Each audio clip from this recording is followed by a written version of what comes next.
దయచేసి ఈ చుట్టుపక్కల ఉన్న వారందరూ కూడా మీకు కేటాయించబడిన ఈ చైర్స్లో కూర్చోవలసిందిగా ప్రేమపూర్వకంగా మనం చేస్తున్నాం. మంచిది. ఈ మధ్యలో ఈ సమయంలో మన మధ్యలో ఒక స్క్రిప్ట్ ఉంది.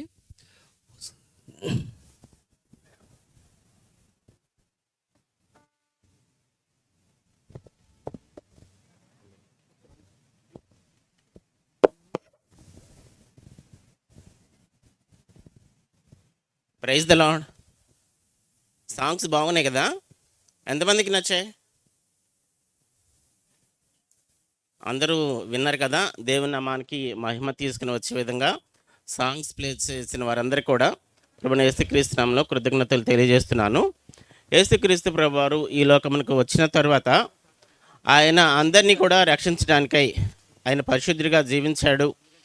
పరిశుద్ధుడిగా ఆయన జీవితాన్ని కొనసాగించాడు. పరిశుద్ధుడిగా ఆయన జీవించి ఆయనకు పవిత్రమైన రక్తాన్ని సిలువలో కార్చాడు.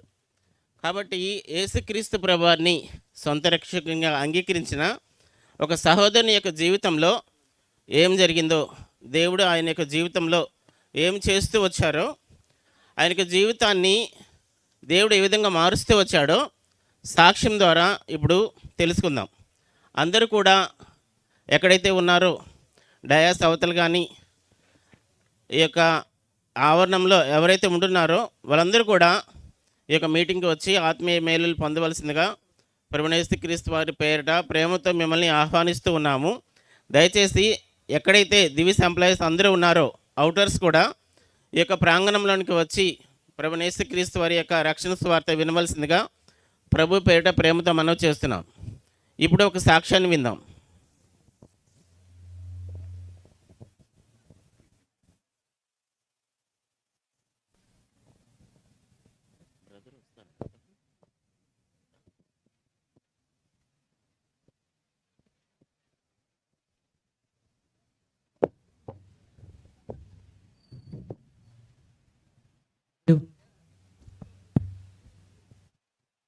దేవుని నామానికి మహిమ కలుగును గాక. ప్రభు నామంలో మీ అందరికీ కూడా నా నిండు వందనాలు. ప్రియులారా, మాది విజయనగరం జిల్లా చీపురుపల్లి మండలం, అక్కడ పాలవలస అని చిన్న మెట్టబడిన ఒక పల్లెటూరులో నేను జన్మించడం జరిగింది. అయితే నా తల్లిదండ్రులు ప్రభువుని ఎరగనటువంటి వారి కుటుంబంలో నేను జన్మించాను. అయితే నేను పెరిగింది పల్లెటూరు వాతావరణం కాబట్టి ఇంచుమించుగా నా 14 సంవత్సరాల వయసు నుంచి నేను లోకంలో చెడిపోవడం జరిగింది. అంటే ఇంచుమించుగా నేను 9th క్లాస్ చదివిన ఆ సమయంలో కైనా తినటం, కళ్ళు త్రాగడం, బీరు తాగడం ఇలాంటివి చేసేవాడిని. అది నాకు ఎలా అలవాటు అయిందంటే, దీన్ని బట్టి నా తోటి సహోదరులు అక్కడ మా ఊర్లో ఉన్న వాళ్ళని బట్టి నేను యొక్క చెడ్డ అలవాట్లకి లోనవ్వడం జరిగింది. అయితే నేను నెక్స్ట్ 10th క్లాసు కష్టపడి ఏదో చూసారా స్లిప్లు పెడితే పాస్ అయ్యి ఇంటర్ జాయిన్ అవ్వడం జరిగింది. ఇంటర్ జాయిన్ అయినాక ఒక సంవత్సరం కరెక్ట్గా వెళ్ళాను కాలేజీకి. ఇంటర్ వెళ్ళిన తర్వాత నెక్స్ట్ ఇయర్కి వచ్చేసరికి నేను కాలేజీకి వెళ్ళడం లేదనమాట. అటు ఇటు తిరిగేవాడిని. అయితే ఒక నా తండ్రి, నేను కాలేజీకి వెళ్ళే సమయానికి నా తండ్రి నాకంటే ముందు కాలేజీలో ఉన్నాడనమాట. ఏంటి నీ పరిస్థితి అంటే, నేను ఇలాగ కాలేజీ ఎగ్గొడతానని తెలిసి ఇంకా వెంటనే నన్ను ఫస్ట్ ఇయర్లోనే క్లోజ్ చేసి సెకండ్ ఇయర్ నుంచి చదవకుండా వ్యవసాయం చేయడానికి పెట్టాడనమాట. అయితే నేను వ్యవసాయం చేయడంతో పాటు, ఇంకా వ్యవసాయం అంటే మీకు తెలిసిందే పల్లెటూరు వాతావరణం ఎలా ఉంటుందో, ఇంకా ఎక్కడ అడ్డు ఆపు ఉండదు, ఇంకా మన ఇష్టం త్రాగడం తిరగడం అన్నట్టు నేను మరింతగా మద్యానికి బానిస అవడం జరిగింది. ఆ మద్యం బానిసత్వం ఎలాంటిదంటే, నేను త్రాగితే ఇంచుమించుగా క్వార్టర్ మందులో వాటర్ వేయకుండా తాగిన, అది కూడా నా యొక్క తండ్రి ఎదురుగా నేను తాగడం జరిగింది. ఆ యొక్క క్వార్టర్ మందు కూడా నా తండ్రి అక్కడ ఎదురుగా ఉంటుండగానే నేను తాగడం జరిగింది.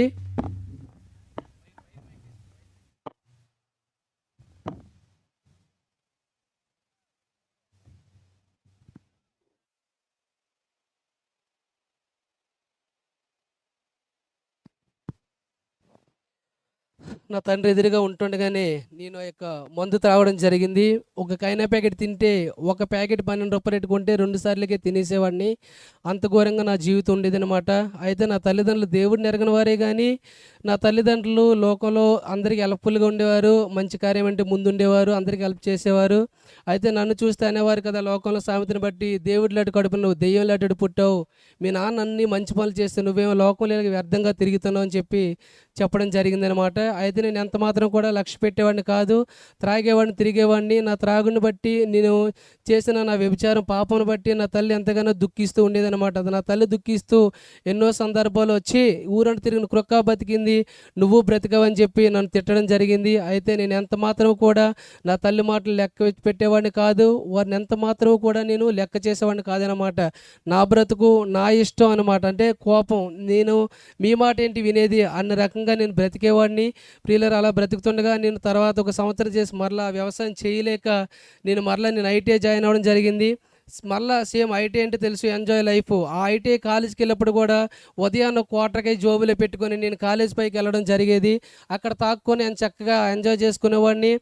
10 ఒక అన్‌లిమిటెడ్ సిమ్ తీసుకుని రోజంతా మాట్లాడుకోవచ్చనమాట. అది ప్రూఫ్‌లెస్, నన్ను ఎవరు పట్టుకోలేరన్న ఆలోచన అనమాట. 2014లో నేను చేసింది ఇది. ఎంతసేపు ఫోన్లు మాట్లాడుకోవడం, వ్యభిచరించడం, తాగడం, తిరగడం ఇలా ఉండేది నా బ్రతుకు. అయితే నా ఐటీఐ కంప్లీట్ అయిన తర్వాత నా ఉద్యోగ నిమిత్తం వేరే స్థలాలకు వెళ్ళి నేను ఒక దినాన వైజాగ్ షిప్ యార్డ్‌లో వర్క్ చేస్తున్నానన్నమాట. వైజాగ్ షిప్ యార్డ్‌లో వర్క్ చేస్తున్నప్పుడు షిప్‌లో వెయిట్ మోసేటప్పుడు నాకు నా బ్యాక్ పెయిన్ మీద వెయిట్ పడినప్పుడు నేను చాలా ఇబ్బంది పడ్డానన్నమాట.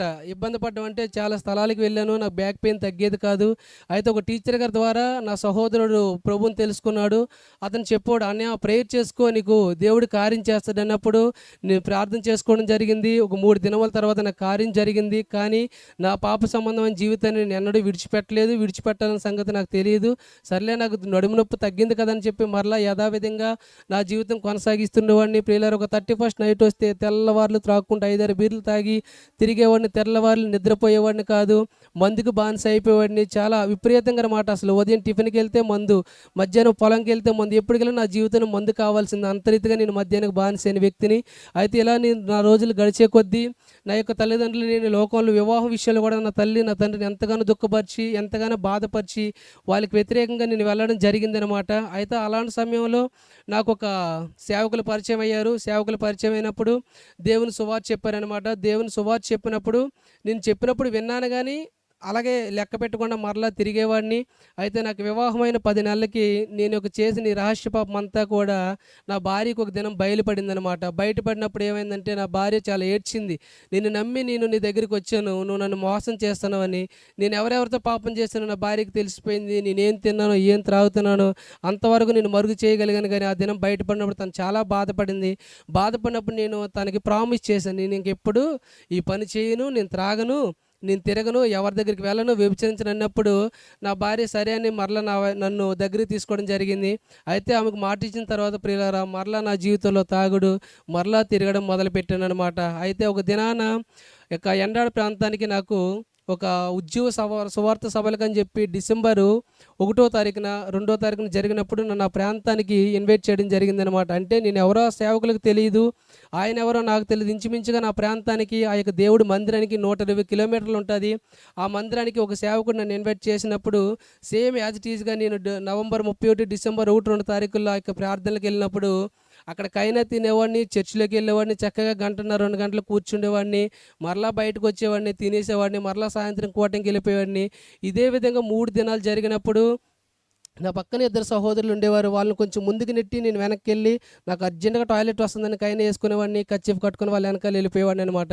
అయితే 3వ దినం నా ప్రార్థన నడిపిస్తుండగా దేవుడు నాతో మాట్లాడిన మాట ఏంటంటే, "నీవు పాపం చేయనని నీ భార్యకి మాట ఇచ్చావు, ఎవరూ చూడలేదు అనుకుంటున్నావు, నువ్వు ఇక్కడికి వచ్చి ఇప్పుడు దేవుడి సన్నిధికి వచ్చి కూడా పాపం చేస్తున్నావు, చూసి నా సంగతి ఏంటని" ఆ దినము నాతో ఆ యొక్క ప్రార్థనలో దేవుడు మాట్లాడడం జరిగిందనమాట. ప్రియులారా, 2017 డిసెంబర్ 2 నా జీవితంలో జరిగిన సంగతి ఇది. అయితే ఆ దినము నేను ఇంచుమించుగా ఒక అరగంట సేపు ఇంతవరకు నేను ఎంతగానో ట్రై చేశాను అవి మానేయడానికి. నా తల్లిదండ్రులు వెళ్ళిన మార్గంలో నేను నడిచేవాడిని. అయితే నేను వారికంటే చాకచక్యంగా ఒక కార్తీక మాసంలో 4 సోమవారాలు ఉదయం 4 గంటలు చేసి 108 ప్రదక్షిణలు చేసేవాడిని. వారికంటే ముందు పరిగెట్టేవాడిని అందులోకైనా సరే. నేను ఎంతగానో మానాలని ట్రై చేసినప్పుడు నా వల్ల అయ్యేది కాదు. నేను ఎంత ట్రై చేసినా నాకు ఎక్కడ కూడా ఎవరు ఇంత మంచిగా చెప్పినోళ్ళు లేరు. అయితే దేవాదేవుడు సూటిగా నాతోటి చూచుచున్న దేవుడిని నా సంగతి ఏంటి అని చాలా గంభీరంగా నాతో ఆ దినం ఆ మందిరంలో మాట్లాడినప్పుడు నా హృదయం చాలా బద్దలయ్యి ఆ దినం నేను ప్రభు సన్నిధిలో కన్నీరు కార్చి ఇంచుమించుగా రాత్రి 12 గంటలప్పుడు నా ఇంటికి వచ్చిన భార్య కాళ్ళు పట్టుకొని నేను క్షమాపణ అడిగాను. ఏమనంటే, అమ్మా నేను ఇలా పాపం చేశాను, నీకు మాట ఇచ్చి కూడా మరలా నేను పాపం చేస్తున్నాను, ఈ దినం దేవుడు నాకు బయలుపరిచాడు, దయతో నన్ను క్షమించన్నప్పుడు నా భార్య నన్ను చాలా అసహించుకుందనమాట. తను అప్పటికి క్రీస్తుని అంగీకరించలేదు, తను దేవుడిని ఎరగనటువంటి దానిగానే ఉంది తను కూడా. అప్పుడు తను చాలా బాధపడింది. ఆ రాత్రి ఎంతగానో నేను కాలు పట్టుకొని ఏడ్చినా సరే తను ఎంత మాత్రం కూడా క్షమించడానికి ఒప్పుకోవట్లేదు. ఆల్రెడీ నాకు ఛాన్స్ ఇచ్చింది, నిన్ను నమ్మాను అయినా మరలా మోసం చేసావు అని చెప్పి బాధపడినప్పుడు నేను ఎంత మాత్రం నిడవలేదు. దేవుని ఆత్మ ప్రేరేపణ ద్వారా నేను క్షమాపణ కోరుకున్నాక దేవుడు నాకు ఎంతగానో ఆ విషయంలో జయమిచ్చాడు. ఆ దినం మొదలుకొని ప్రియులారు ఈ దినం వరకు కూడా నాకు వివాహమైన నుంచి ప్రతి విషయంలో కూడా దేవుడు ప్రతి విషయంలో నాకు తోడై ఉన్నాడు. ఈ దినం వరకు ఇంచుమించుగా 9 years అవుతుంది. నా వయసులో నా వివాహ జీవితంలో కూడా ఏ రోజు కూడా నా తల్లిదండ్రులు కానీ వేరొక పెద్ద మనిషి కానీ ఒక మధ్య మనిషి కానీ మా మధ్యలో లేడు. యేసుక్రీస్తు ప్రభువారే మా మధ్యలో ఉండి మాకు అన్ని విధాలుగా శాంతిని సమాధానము నెమ్మదినిచ్చాడు. యేసుప్రభు నమ్ముకొని నేను కోట్లు గడించలేదు, యేసుప్రభు నమ్ముకొని నేను బిల్డింగ్లు కట్టలేదు, కానీ యేసుప్రభు నమ్ముకొని నిజమైన శాంతిని సమాధానం నేను ఎత్తుకున్నాను. ఏ దినమైతే నేను తెల్లవారులు తాగి తిరిగేవాడినో అదే దినం ఈ దినము దేవుడి సన్నిధిలో కృప చూపాడు. ఈ దినము నా పిల్లలు నా భార్య ఎప్పుడు కూడా సాక్షార్థం చెప్పుకునే వ్యక్తిగా దేవుడు నన్ను తీర్చిదిద్దాడు. నాకు దేవుడు చెప్పాడు, నేను మారు మనసు పొంది నా యొక్క పాపంలో ఒప్పుకొని దేవుడి సన్నిధిలో రక్షణ పొందినప్పుడు నాకు దేవుడు చెప్పాడు, చెప్పి నాకు ఒక బిడ్డని ఇవ్వడం జరిగింది. మరలా చెప్పి నాకు ఒక కొడుకుని ఇవ్వడం జరిగింది. ఇంచుమించుగా వాళ్ళు పుట్టి 8 years, ఒకరు పుట్టి 5 years. ఏ దినము కూడా నేను దేవుడి సన్నిధిలో చెప్తున్నాను, దేవుడి విషయమే నేను మారు మనసు పొందిన తర్వాత ఒక్కరోజు నా పిల్లల విషయంలో ఒకరోజు హాస్పిటల్లో స్టే చేసిన రోజు లేదు, ఒకరోజు వాళ్ళు పట్టుకొని ఏడ్చిన రోజు లేదు కూడా. ఆ రోజు నాకు సేవకుడు చెప్పాడు, నువ్వు నీతిగా బ్రతకయ్యా, నువ్వు యథార్థంగా బ్రతుకు, దేవుడు అన్ని విషయాలు నీకు తోడుగా ఉంటాడు అన్నాడు. ప్రియులారా ఆ దినం నుంచి ఈ దినం వరకు ఏ విషయంలో కూడా నేను ఎక్కడ పడిపోలేదు. నా యొక్క నోట్లో ఎప్పుడు కూడా బూతు పదం ఊత పదం అలాగా ఉండేది. నా పల్లెటూరులో నేను మాట్లాడితే ఈరోజు దేవుడి కృపను బట్టి ఈరోజు ఎన్నడూ కూడా ఎక్కడ నేను మారు మనసు పొందిన దగ్గర నుంచి బూతు మాట ఆడడం నాకు తెలియదు. మీకు రిఫరెన్స్ కొంచెం చెప్తున్నాను. ఈవైలో ఉమామహేశ్వర అని అబ్బాయి ఉంటాడు, నాతో పాటు కాలేజ్ చదివిన వ్యక్తి. ఇంచుమించుగా మా ఫ్రెండ్షిప్ 11 years. ఇప్పటికి అబ్బాయి ఈవైలో నేను రిఫరెన్స్ పెట్టాడు, జాబ్ చేస్తాడు. నా జీవితం ఏంటో నా పరిస్థితి ఏంటో నేను ఎలా జీవించేవాడినో ప్రభు ఈ దినం నన్ను ఎలా మార్చాడో ఆ వ్యక్తి చెప్తాడు. కావాలంటే దేవుడి కృపను బట్టి మా వివాహం అయిన దగ్గర నుంచి ఇంతవరకు దేవుడు మా జీవితంలో అన్ని విషయాల్లో కూడా కార్యం జరిగించి తన కృపలో నడిపిస్తున్నాడు. అంతవరకు దేవుడి విషయంలో నేను నమ్మకం ఉండలాగనో మీరందరూ నా కోసము దేవుడిని ఎరిగినటువంటి వారు ప్రార్థన చేస్తారని ఈ చిన్న సాక్ష్యం దేవుడి సన్నిధిలో ముగిస్తున్నాను.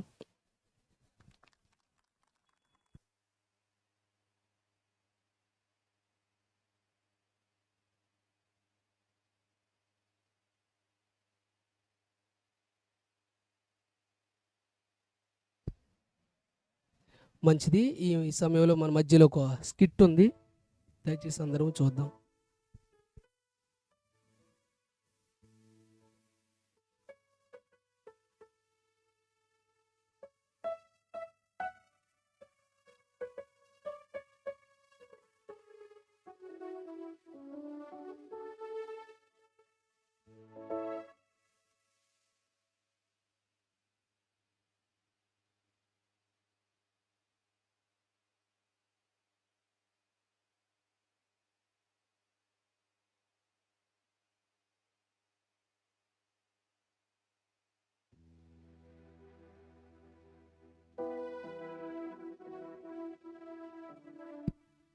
క్రిస్మస్ సెలబ్రేషన్స్ ప్రేమపూర్వకంతో మీ అందరికీ మా ఆహ్వానం. దయచేసి మీ కేటాయించబడిన చైర్లో వచ్చి చుట్టుపక్కల ఉన్నవారు కూర్చుంటారని ప్రభు పేరిట ప్రేమతో మిమ్మల్ని ఆహ్వానిస్తున్నాం.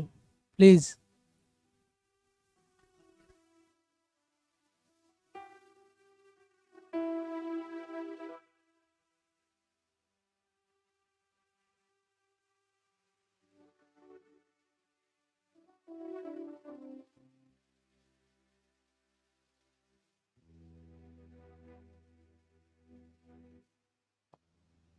Praise Lord.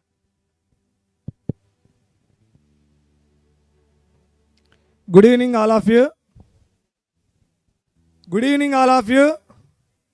Okay, thank you. ఈరోజు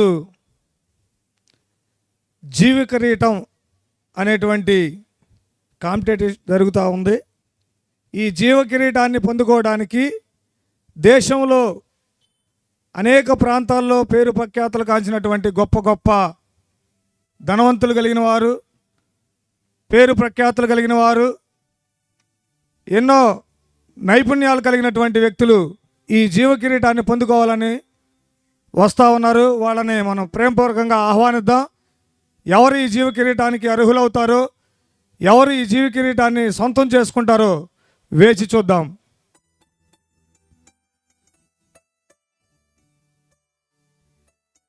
ఒబేదు, ఒబేదు, ఒరే ఒబేదు, ఎక్కడ చచ్చాడు రాయుడు? ఎప్పుడు టయానికి దొరకడు. ఎక్కడికి తెచ్చావురా? చెప్పండి అయ్యా, చెప్పండి అయ్యా.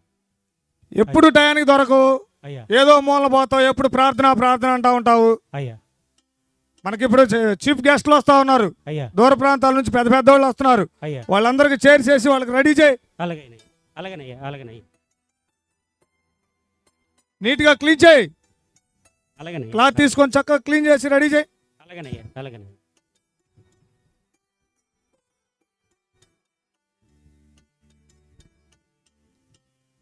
సరిగా తుడవరా? ఏంట్రా తుడవటం? అయ్యా అయ్యా తుడుస్తున్నాయ్యా, కనీసం చైర్ తుడవటమే పని రాదు. అయ్యా తుడుస్తున్నాయ్యా, తుడుస్తున్నాయ్యా. ఏం నేర్చుకున్నావు? అయ్యా. ఎప్పుడు చూసినా చర్చి చర్చి అంటావు. అయ్యా తుడుస్తున్నాయ్యా, తుడుస్తున్నాయ్యా. చాలేపో, వాళ్ళు వచ్చే టైం అయిపోయింది, నువ్వు వెళ్ళిపో. నువ్వు తుడిచేది చూస్తే వాళ్ళు అసహ్యపడతారు, వెళ్ళిపో.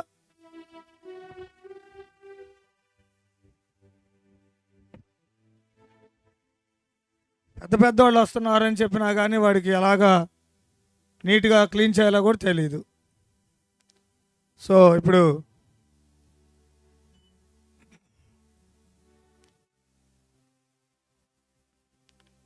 రాజకీయ నాయకుల్ని మనం ఆహ్వానిద్దాం.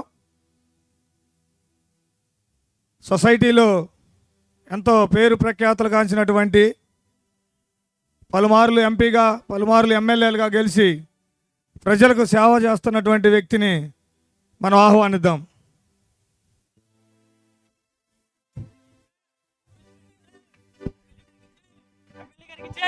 ఎమ్మెల్యే గారికి జై, ఎమ్మెల్యే గారికి జై, ఎమ్మెల్యే గారికి జై. 5 సార్లు ఎంపీగాను 3 సార్లు ఎమ్మెల్యేగాను పోటీ చేసి మరి పెన్నడు ఓటమి చూడనటువంటి మహా గొప్ప నాయకుడిగా పేరు పొంది ఎన్నో మంచి కార్యక్రమాలు సేవా దృక్పథంతో మీ ముందు మంచి పనులు చేసి మీ యొక్క హృదయాన్ని చూరగొన్నటువంటి గొప్ప నాయకుడిగా ఉన్నటువంటి నాకు తప్ప ఈ జీవ కిరీటం ఎవరికి దక్కుతుంది? ఇవ్వండి ఆ జీవ కిరీటం. ఏది క్యాబినెట్ మీటింగ్కి టైం అయింది, ఫ్లైట్ రెడీగా ఉంది, మేము వెళ్ళాలి. పిఏ తీసుకోండి, మనం వెళ్దాం త్వరగా. ఇవ్వండి జీవ కిరీటం, మేము వెళ్ళాలి. సార్, జీవ కిరీటం ఇచ్చేది మేం కాదు, అది మా చేతుల్లో లేదు. ఇచ్చేవారు వస్తారు, వారు వచ్చేంత వరకు కొంత సమయం వేచి ఉండండి సార్. Please SIT down. సరే, టైం లేదు నాకు, త్వరగా ఇవ్వాలి, మేము వెళ్తాం.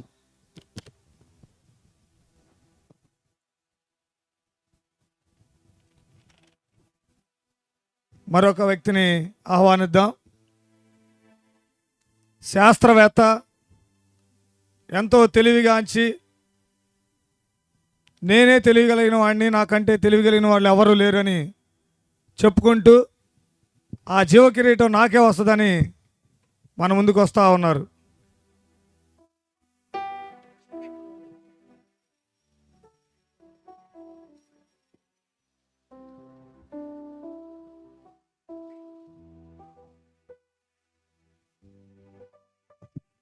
ఇక్కడ జీవి కిరీటం పోటీలు జరుగుతున్నాయి.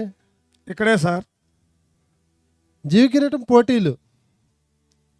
ఇంత బిజీ వ్యక్తిని అక్కడ జరుగుతున్నటువంటి యుద్ధ విమానాలు కనిపెట్టింది నేనే, మీరు వాడుతున్న సెల్ ఫోన్ నేనే, ఈ టెక్నాలజీ కనిపెట్టింది నేనే.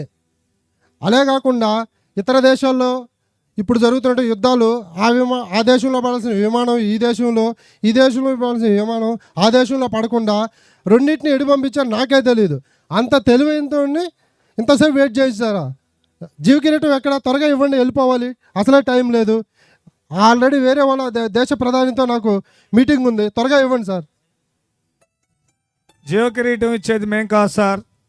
జీవ కిరీటాన్ని ఇచ్చే అతను వస్తారు. మీరు కాదా? ఆ జీవ కిరీటం ఆయన చేతుల మీదుగానే ఇవ్వాలి. మీరు కాదా? ఆ జీవ కిరీటం ఎవరికి దక్కుతుందో ఇంత తె- చూడాలి. ఇంత తెలివైన వ్యక్తిని ఇంతసేపు వెయిట్ చేయిస్తారా? లేదు సార్, ఒక్క 5 నిమిషాలు వేచి చూడండి sir. Okay. Please SIT down.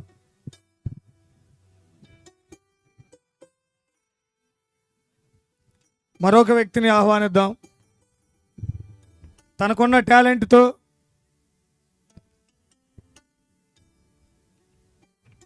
టాలెంట్తో dance ప్రదర్శిస్తూ అనేక మంది హృదయాలు దోచుకుంటున్నటువంటి డ్యాన్సర్ని మనం ఇన్వైట్ చేద్దాం.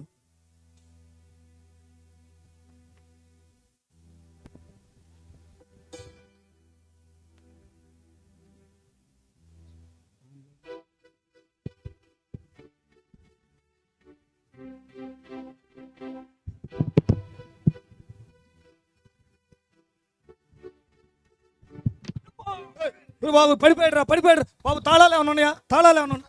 ఇవ్వండి బాబు. లేమ్మా. ఏంటా బాబు, నేను ఎవరో తెలుసా? ఆంధ్ర మైకేల్. ఏంటి నేను పడ్డాను అనుకున్నావు ఏంటి? సార్ మూర్చొచ్చి పడిపోయారు అనుకున్నాను సార్. ఓరు బాబు, నా డాన్స్ తెలుసా నీకు? నేను ఎలా డాన్స్ చేస్తాను తెలుసా? పడిపోయి కూడా వేస్తా ఉంటారు. అది అలాంటి టాలెంట్ ఉంది. ఇక్కడ జీవ కిరీటం పోటీలు జరుగుతున్నాయి అంటగా. అవును సార్, ఇక్కడే జీవ సార్. కిరీటం ఏదో ఇచ్చేయండి, వెళ్ళిపోతా. నాకు అక్కడ ప్రోగ్రామ్ ఉందా? ఇవ్వండి. జీవ కిరీటం ఇచ్చేది నేను కాదు సార్. ఆ, జీవ కిరీటం ఇచ్చే వ్యక్తి కొంత సమయం పడుతుంది, ఆయన రావాలి. ఆయన వచ్చేంత వరకు ఆయన ఎవరికి ఇస్తారో దాన్ని వేచి చూడాలి. Please SIT down sir. ఒక్క 5 నిమిషాలు వేచి ఉండండి సార్. సరే.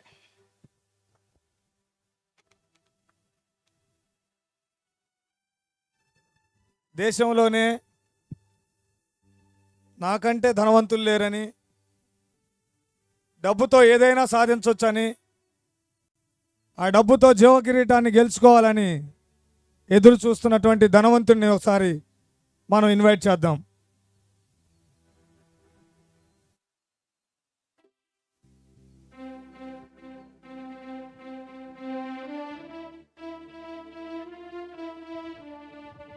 బాబు, డబ్బే సమస్తం. ఎంత ఇచ్చేది? ఎంత కిరీటం కాస్ట్ ఎంత? ఆ కిరీటానికి నిమిషానికి- కాస్ట్ లేదు సార్. ధనవంతునంత ఎంత అనుకుంటున్నావు? లక్షాధికారిని అనుకున్నావా? లక్షలు కాదు, కోట్లు ఇచ్చినా కానీ ఆ కిరీటాన్ని దక్కించుకోలేరండి. కోట్లాధికారిని అంటే కోట్లాధికారి. కావాలండి నీకంటే ఎంతో ఇస్తాను, కొద్దిగా అది నాకే వచ్చేటాడు చూడు. లేదు సార్, మీరు ఎన్ని కోట్లు ఇచ్చినా ఆ జీవ కిరీటం ఇచ్చే అర్హత నా చేతుల్లో లేదు సార్. ఆయన చెప్పాయా బాబు? ఆయనకి తెలుసు సార్ ఎవరికి వాళ్ళు. నీకు గడిస్తా. ఆయన ఒక్క 5 నిమిషాల్లో మన మధ్యకి వస్తారు. ఆ జీవ కిరీటాన్ని ఎవరికి వాళ్ళు 5 నిమిషాలు కానిస్తారు. 5 నిమిషాలు దయచేసి ఒక్క 5 నిమిషాలు కూర్చోండి సార్. Thank you.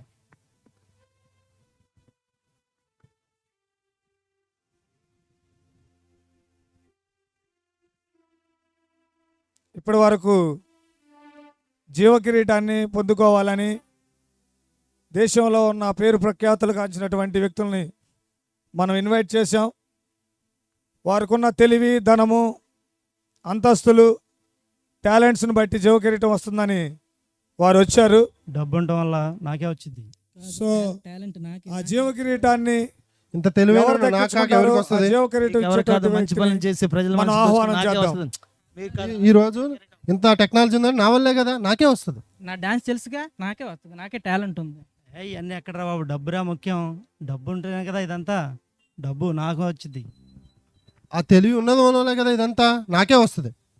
కాదు, నాకే వస్తుంది. డబ్బే ముఖ్యం కాదు, డబ్బే తెలివే సమస్తం. ముఖ్యం. డబ్బే నడిపిస్తుంది. ఈ జీవ కిరీటం నాకే. నాకు కాదు, అంత నాయకుడిగా following నాకే- తెలుసుగా? నా ఫాలోయింగ్ తెలుసా మీకు? అందరు చచ్చిపోతాను నేనంటే. నా తెలివి ఎంత ఉందో తెలుసు కదా మీకు. ఇంతంతా కనిపెట్టింది నేనే. కాదు, నాకే వస్తుంది. ప్రజలందరూ నన్ను బాగా తెలుసు. నేను చేసిన మంచి పనులు జ్ఞాపకం ఉంచుకుని నాకే ఇస్తారు. నా తెలివి తెలుసు అందరికి.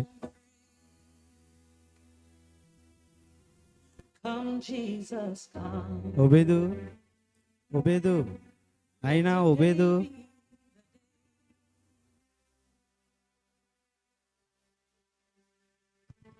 బాబు, డబ్బు నాకే కదా. ముందు నేనే, నాకు వచ్చిన తర్వాత లేదు, ముందు నేను వెళ్తాను. నేను వెళ్తాను అన్న. నేను సరే వెళ్ళు.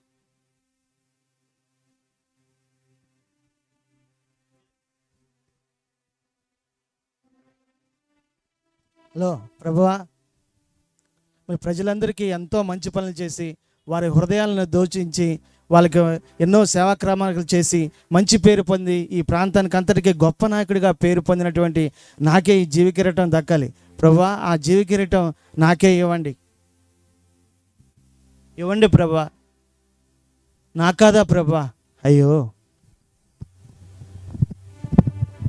ప్రభువా, నీకు తెలుసు కదా ప్రభువా, నా తెలివి ద్వారా ఈ ప్రపంచం ఎంత డెవలప్ అయిందో తెలుసు కదా తండ్రి.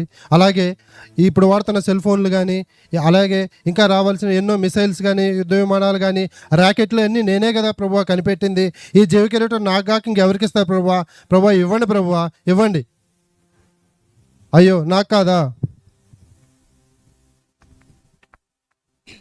ప్రభువా, నా డ్యాన్స్ గురించి మీకు తెలుసు కదా, ఎంతమంది ఫాలోవర్స్ నాకు డ్యాన్స్ అంటే పడి చచ్చిపోతారు. ఖచ్చితంగా టాలెంట్ నాకే ఉంది.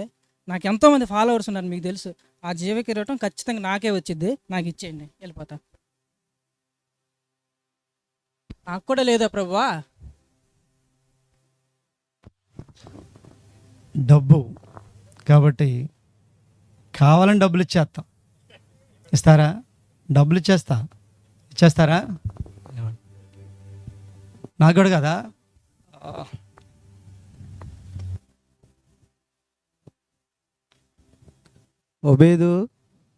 ఒబేదు నాయనా, ఒబేదు. ఏంది వీడొచ్చాడేంటి ఇక్కడికి? ప్రవ్వా, నేనే ప్రవ్వా, పిలిచారా ప్రవ్వా? అవును ఒబేదు, నిన్నే పిలిచా. ప్రవ్వా, నాక జీవ కిరీటమా ప్రవ్వా? వీటికి జీవ కిరీటమా? లేదా వేరే వాళ్ళే, నాకు డబ్బు లేదు, జ్ఞానం లేదు, ఎటువంటి పేరు ప్రఖ్యాతలు లేవు ప్రవ్వా. నేను అర్హుడినా ప్రవ్వా? అవును ఒబేదు, ఎవరు నీతిగాను యథార్థంగాను దీన మనసు కలిగి జీవిస్తారో వారికే ఒబేదు ఈ జీవ కిరీటం.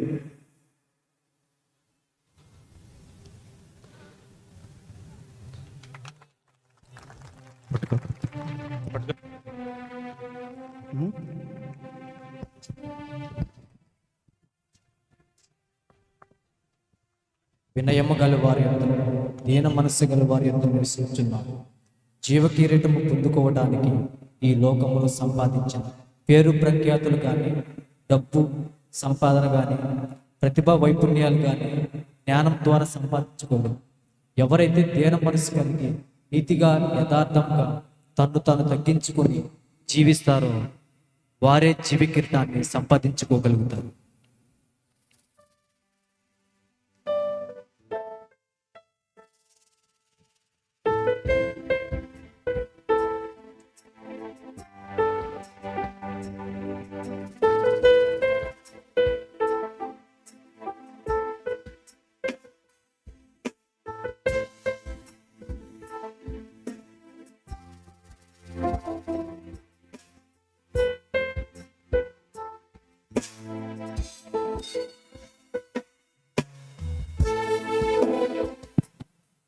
హలో మంచిది, చక్కని స్కిట్ వేసి దేవుని నామానికి మహిమపరిచిన సహోదరులందరికీ వందనాలు. మన మధ్యలో ఒక పాట, ఒక పల్లవి, ఒక చరణం.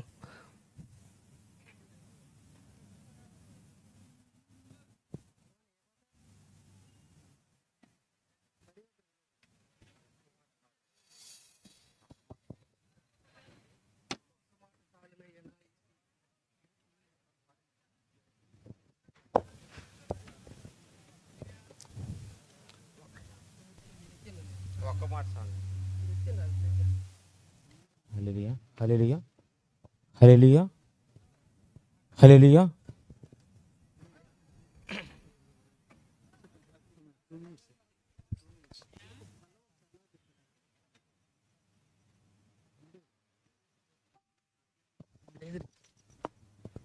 హల్లెలూయా, హల్లెలూయా. యేసయ్యా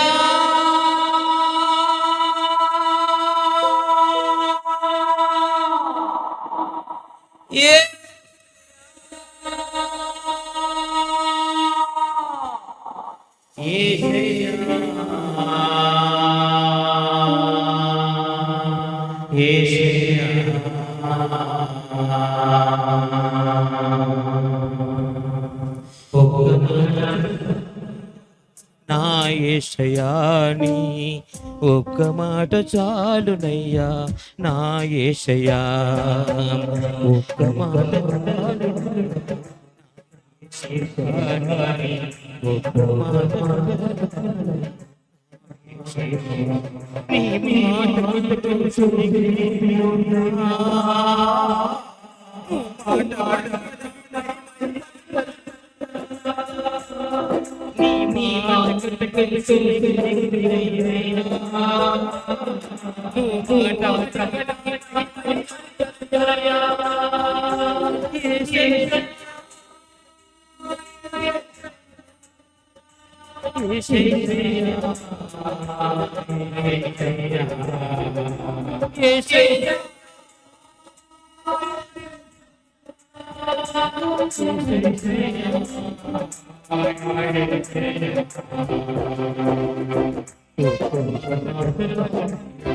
నా యేషయా ఒక్క మాట చాలునయ్యా, నా యేషయా.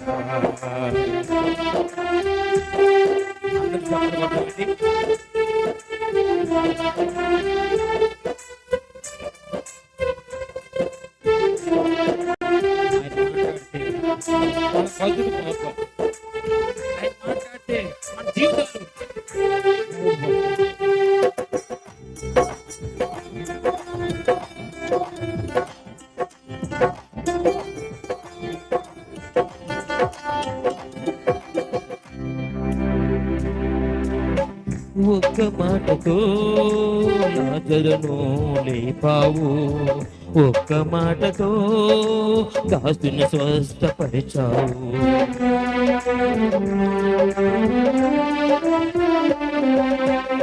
ఒక్క మాటతో లాజరును లేపావు, ఒక్క మాటతో దాసుని స్వస్థపరిచావు.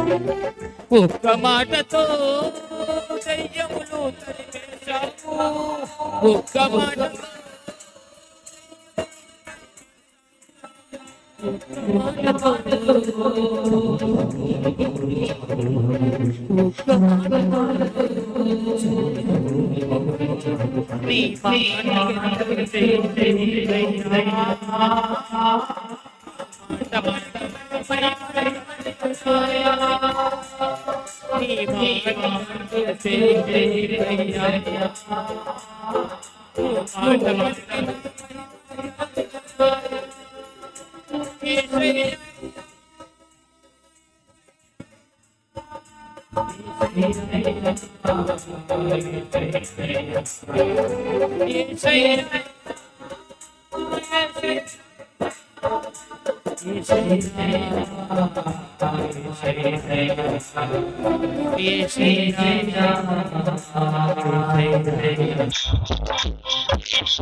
థ్యాంక్ యూ తమ్ముడు.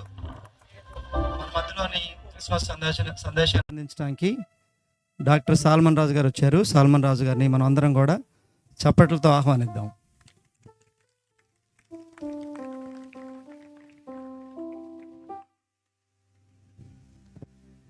వీరు ఆంధ్ర యూనివర్సిటీలో అసోసియేట్ ప్రొఫెసర్గా పనిచేస్తూ యవనస్తులైన వారికి కౌన్సిలింగ్ ఇస్తూ ఉన్నారు. వీరు మన మధ్యలో ఉండటం ఎంతో సంతోషం. క్రిస్మస్ సందేశాన్ని మనకి ఇవ్వడానికి వీరు వచ్చారు. ఎంఎస్సి, ఎంఏ ఇంగ్లీష్, తర్వాత పిహెచ్డి కూడా కంప్లీట్ చేసుకొని ప్రస్తుతానికి ఆంధ్ర యూనివర్సిటీలో పనిచేస్తూ ఉన్నారు. వీరు భార్య, పిల్లలు విశాఖపట్నంలో ఉంటూ ఆంధ్ర యూనివర్సిటీలో పనిచేస్తా మనలాగా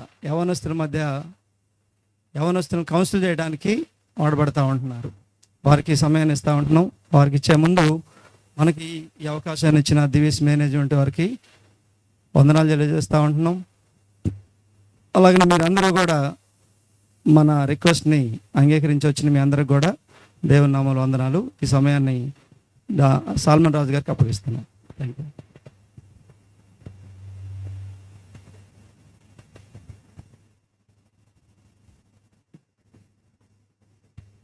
హలో చెక్.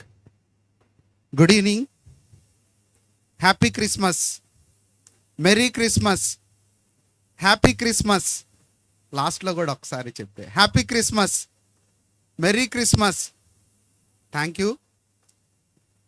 మీ స్నేహితుల ఆహ్వానాన్ని మన్నించి అంగీకరించి వాళ్ళ ఇన్విటేషన్ని మీ హృదయంలోకి తీసుకొని వాళ్ళని గౌరవిస్తూ చక్కగా మరి కొంత టైం స్పెండ్ చేయటానికి, క్రిస్మస్ గురించి తెలుసుకోవటానికి వచ్చినటువంటి మీ అందరికీ మరి ప్రేమపూర్వకంగా ఆహ్వానాన్ని పలుకుతా ఉన్నాం. మరి నన్ను ప్రత్యేకంగా ఆహ్వానించినటువంటి ఇక్కడున్నటువంటి ఉద్యోగం చేస్తున్నటువంటి కొంతమంది సార్లు కొంతమంది ఉన్నారు. మరి రాంబాబు గారు, మరి ప్రసాద్, ఇలా కొంతమంది ఇక్కడ ఉండటం మనం చూస్తూ ఉన్నాం. మధు గారు, చాలామంది వాళ్ళ టీం చాలా వర్క్ చేశారు ఇక్కడ ఈరోజు దీన్ని కండక్ట్ చేయడానికి. దీని వెనక చాలా ఎఫర్ట్స్ ఉన్నాయి. చాలా కాలం నుంచి మరి ప్లాన్ చేసి దీన్ని కండక్ట్ చేయడానికి వాళ్ళు పూనుకొని ముందుకొచ్చి మరి చాలా శ్రమ పడ్డారు. మరి వారందరికీ కూడా నా తరపున, నా కుటుంబం తరపున ప్రత్యేకమైనటువంటి థ్యాంక్స్ చెప్తా ఉన్నాను. Thank you so much. మరి ప్రత్యేకంగా మీకు ఈ పర్మిషన్ ఇచ్చినటువంటి యాజమాన్యానికి కూడా మరి వాళ్ళని గౌరవిస్తూ మరి థ్యాంక్స్ చెప్తాను. క్రిస్మస్ సందేశాన్ని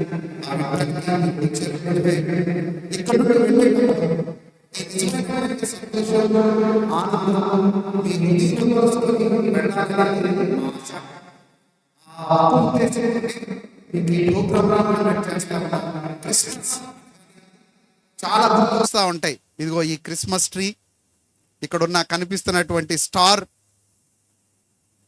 ఇంకా కొన్ని పదాలు పదే పదే దీనిలో ఉపయోగించేది ఏంటంటే సంతోషం, సమాధానం, నిరీక్షణ. ఈ పదాలన్నీ, వెలుగు, హృదయం, ఈ పదాలన్నీ దీనిలో మనం వింటా ఉన్నాం. ఈ క్రిస్మస్ ప్రోగ్రాంలో మీరు ఎక్కడికి వెళ్ళినా కానీ పదాలని మనం వింటూ ఉంటాం, మంచిదే. కానీ కొన్ని పదాలు మన సొంతం అవ్వాలి. ఇప్పుడు నిజమైనటువంటి సంతోషం, ఇక్కడ ఒక వాక్యం రాసింది, ప్రజలందరికీ కలగబో మహా సంతోషకరమైన సువర్తమానం. అదేంటి అంటే, నేడు రక్షకుడు మీ కొరకు పుట్టి ఉన్నాడు, ఆయన పేరేంటి అంటే యేసు ప్రభు. అంటే ఎక్కడో ఆయన పుట్టాడు, నా జీవితానికి ఆయన పుట్టుకకి సంబంధం ఏంటి? ఆయన ఎక్కడో జన్మిస్తే నా బ్రతుకుని ఎలా బాగు చేయగలడు? ఆయన ఎక్కడో జన్మిస్తే నా కుటుంబానికి ఆయనకి సంబంధం ఏంటి? నాకు రక్షకుడు ఎలా అవుతాడు? ఇవన్నీ మనకు వచ్చేటువంటి ప్రశ్నలు. చిన్నప్పుడు అమ్మ ఇలా పాట పాడుతుంది, చందమామ పాట. చందమామ రావే, జాబిల్లి రావే, కొండెక్కి రావే, గోగుపూలు తేవే, అన్నీ తెచ్చి అబ్బాయికి ఇవే, అన్నీ తెచ్చి అమ్మాయికి ఇవే. అంటే ఈ బుడ్డోడు, ఏడ్చే బుడ్డోడు అలా నోరు తెరిచి చూస్తాడు. వెంటనే అమ్మ భోజనం పెడుతుంది, అది తిని మనందరం ఇంత అయ్యాం. అవునా కాదండి? Yes, it is true. ఎందుకు ఇప్పుడున్న ప్రజెంట్ చిన్నపిల్లలకి చందమామ పాట అవసరం లేదు, వాళ్ళకి సెల్ ఫోన్ ఇస్తే చాలు, వాళ్ళు హ్యాపీగా ఉంటారు. కానీ ఎందుకు చెప్పాను అంటే, ఒకవేళ ఇలా అడిగితే, చందమామ చందమామ నువ్వెందుకున్నావు అంటే, నేను రాత్రి నేలటానికి ఉన్నాను. సూర్యుడా సూర్యుడా నువ్వెందుకున్నావు అంటే, నేను పగటి నేలటానికి ఉన్నాను. సముద్రమా సముద్రమా నువ్వెందుకున్నావు అంటే, నన్ను సృష్టించినటువంటి సృష్టికర్తని నా ఘోష ద్వారా నేను స్థుతిస్తా ఉన్నాను అని సముద్రం కూడా సమాధానం చెప్తుంది. అందుకే మాటలు రానటువంటి వాటికి మాటలు ఇస్తే ఇంగ్లీష్లో పర్సానిఫికేషన్ అని అంటారు.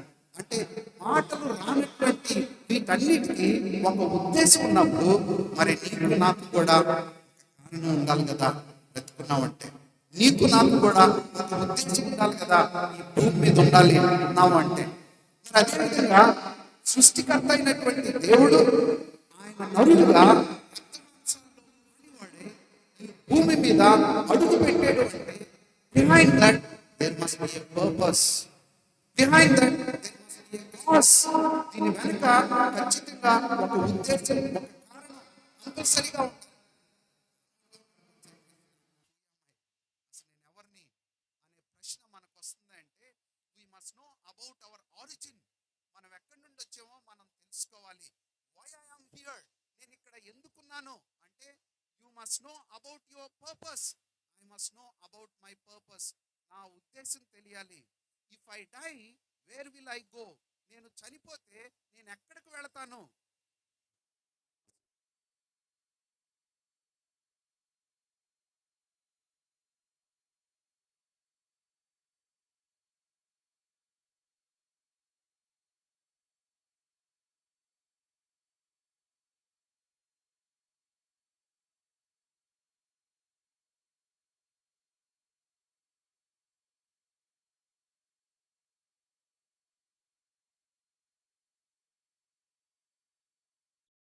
కదా మరి పూర్తి చేసుకోవాలంటే ఖచ్చితంగా ఫస్ట్ అడిగే ప్రశ్న, మీ అబ్బాయి ఏం చేస్తున్నాడు? ఎయిర్ ఫోర్స్ అనకూడదు. ఎయిర్ ఫోర్స్ అంటే గాలికి తిరగటం అని అనకూడదు. కానీ బయట నాతో వస్తే చాలా మందిని చూపిస్తారు. కానీ మీరు ఆర్ వెరీ వాల్యుబుల్, ప్రీషియస్. ఎందుకో తెలుసండి, మీరు చదివినటువంటి డిగ్రీకి, మీరు చదువుకున్నటువంటి దానికి, మీ కుటుంబాలని పోషించడానికి మీరు ఎంతో డెడికేటెడ్గా you are here, you are working. కొన్నిసార్లు మీరు చదువుకున్నటువంటి క్వాలిఫికేషన్కి ఈ చేసేటువంటి ఉద్యోగం కొన్నిసార్లు చిన్నదవచ్చు, అయినా కానీ you are earning, you are working. చక్కగా మీరు ఆ పని చేస్తూ ఉన్నారు. It is good. I appreciate you all. ఒకవేళ మన గురించి మనం ఆలోచన చేస్తే, ఒక ఆయన ఇలా అన్నాడు, ప్రపంచంలో ఉన్నటువంటి దృక్పథాలు ఇలా చెప్తా ఉన్నాయి. మన గురించి మనం ఆలోచన చేసినప్పుడు మానవుడి గురించి చెప్తూ ఆయన ఏమన్నాడు అంటే, man is a social animal అన్నాడు. అంటే మనిషి సామాజిక జంతువు అన్నాడు. ఇంకొక ఆయన ఏమన్నాడు అంటే, మ్యాన్ ఈజ్ రిలీజియస్ యానిమల్ అని అన్నాడు. ఇంకొక ఆయన ఏమన్నాడు అంటే, మానవుడు పరిణామం చెందినటువంటి జంతువు అని ఆయన అన్నాడు. ఇంకొక ఆయన ఏమన్నాడంటే, లేదు మ్యాన్ ఈజ్ గాడ్, మానవుడే దేవుడు అని ఇంకొక ఆయన సమాధానం చెప్పాడు. వీళ్ళు ఇచ్చినటువంటి స్టేట్మెంట్స్ మనం చూస్తా ఉంటే, బైబిల్ గ్రంథం కూడా ఒక స్టేట్మెంట్ ఇచ్చింది. బైబిల్ గ్రంథం కూడా ఏం చెప్తుంది అంటే, మానవుడంట దేవుడు తన పోలికలో తన స్వరూపంలో సృష్టించాడు అంట. అంటే మనుషులందరినీ, ఈ భూమి మీద ఉన్నటువంటి ప్రపంచంలో ఉన్నటువంటి అందరినీ అంట దేవుడు సృష్టించాడు అంట. అంటే బైబిల్ గ్రంథం చెప్తా ఉంది. ఒకవేళ బైబిల్ గ్రంథం చెప్పింది కరెక్ట్ అయితే, మీ ముందు నేను ఇచ్చినటువంటి స్టేట్మెంట్స్ మొత్తం తప్పవాలి. ఒకవేళ ముందు మనం అనుకుని కరెక్ట్ అయితే, బైబిల్ గ్రంథంలో ఉన్నటువంటి స్టేట్మెంట్ తప్పవాలి, అది చెప్పినటువంటిది తప్పవాలి. ఒక్కసారి మనం ఆలోచన చేస్తే, ఈయన అన్నాడు మానవుడు పరిణామం చెందినటువంటి జంతువు అన్నాడు. ఇక్కడ దాదాపు ఆల్మోస్ట్ వాళ్ళందరూ సైన్స్ స్టూడెంట్స్ ఉంటారు అనుకుంటున్నాను కదండి. ఆయన అన్నటువంటి మాట కదండి, చార్లెస్ డార్విన్ గారు, మనందరికీ తెలుసు, జీవ పరిణామ సిద్ధాంతాన్ని ప్రతిపాదించాడు.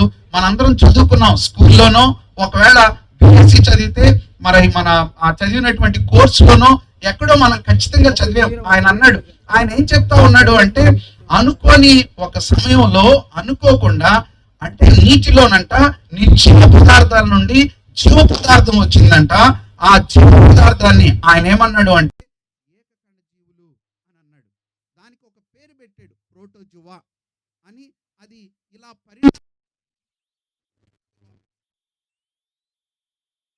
నిమాటి హెల్మెంతిస్, అన్లెడా, ఆర్ద్రోపొడా, మొలస్కా, ఎకైనోడర్మేటా అని చెప్పుకుంటూ వస్తూ కప్పలు వచ్చినాయి అంట. కప్పల నుంచి తొండ వచ్చిందంట, తొండ నుంచి పిల్లి వచ్చిందంట, పిల్లి నుంచి కోతి వచ్చిందంట, కోతి నుంచి నువ్వు నేను వచ్చావంట.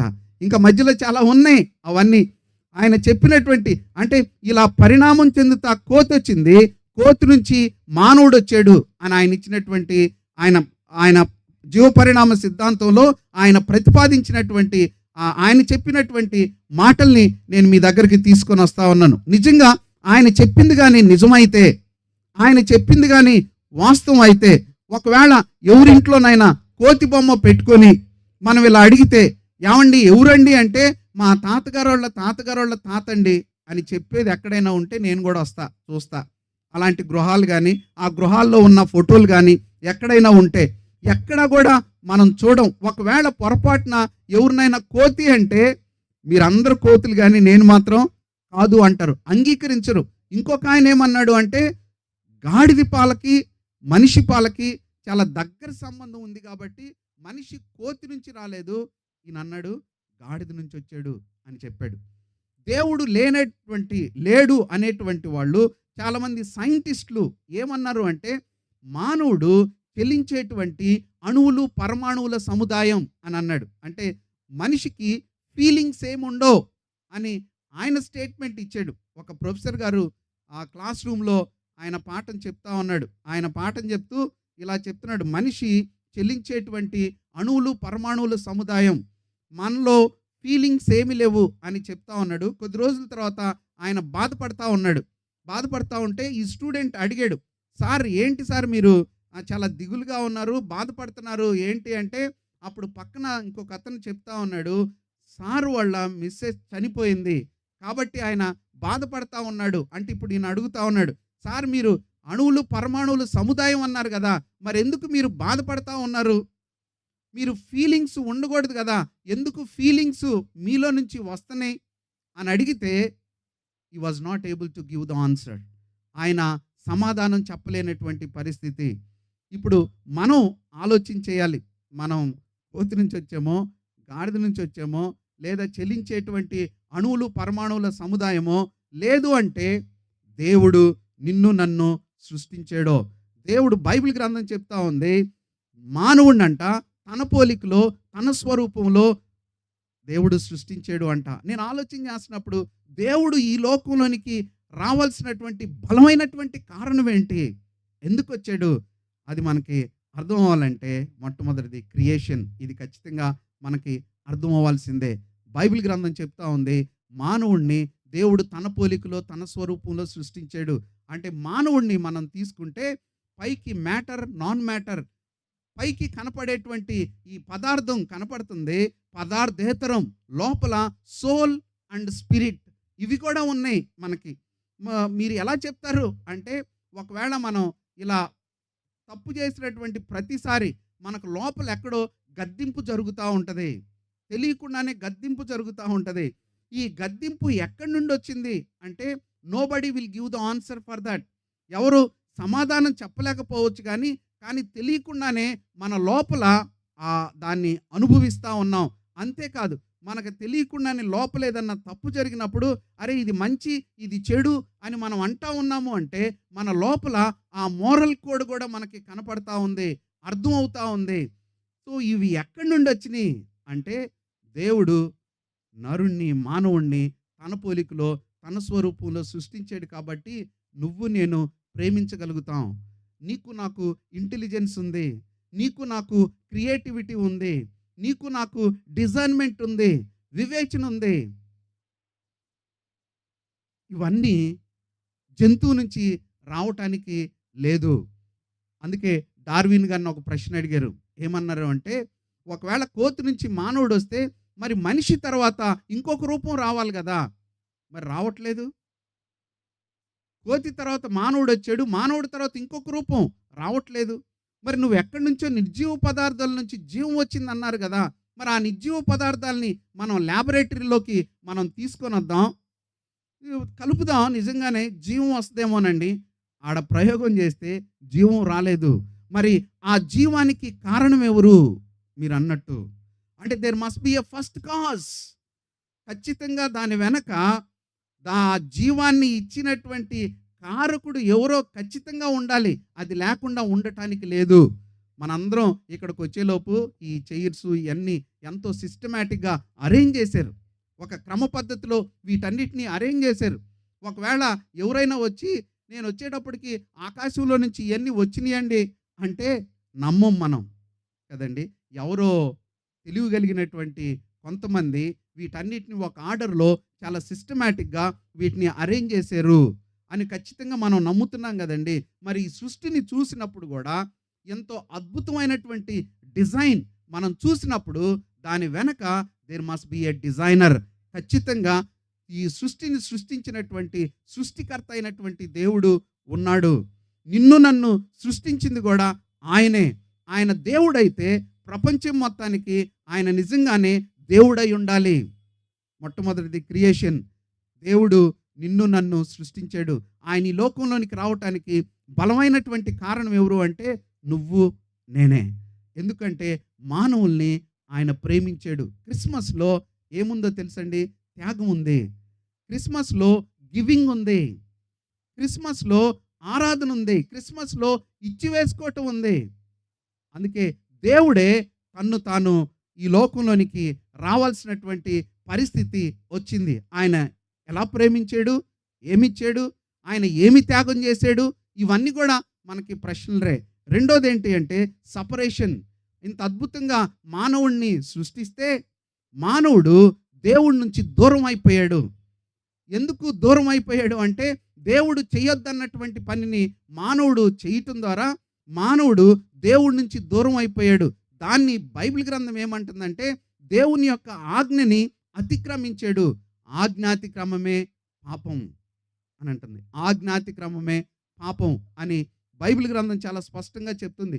కానీ బయట ఇందాక చక్కగా బ్రదరు మంచి సాక్ష్యం చెప్తా ఉన్నాడు కదండి.